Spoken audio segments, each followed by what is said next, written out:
Bigodinho, acorda, Bigodinho. Bigodinho, acorda, Bigodinho. Vamos jogar bola, Bigodinho. Joga bola, Bigodinho.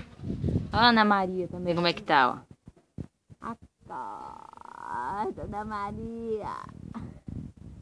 Acorda, Bigodinho. É eu? É você. Tá gostando da casa da tia Neide? Sim. Sim? Você vai ficar aqui com o tio Joaquim? Que vocês vão? E vamos embora pra casa. Você vai ficar aqui com ele? Por quê? Por que o quê? Que a gente vai embora? Sim. Ué, porque tem que ir. Você quer ficar aqui? Quer? E agora? Como é que a gente faz? O papai e a mamãe têm que ir embora. A gente vai embora. Porque a gente tem que ir. Amanhã você tem aula. Você não vai pra aula?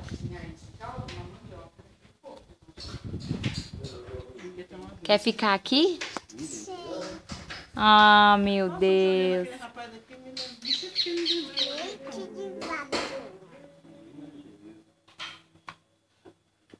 Fala então pra tia Neide e pro tio Joaquim que você quer ficar aqui.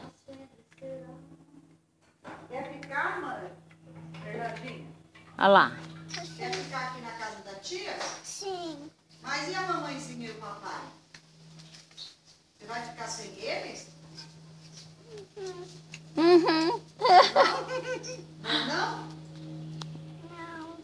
Ah, sem mãe e sem pai eles não ficam não, viu?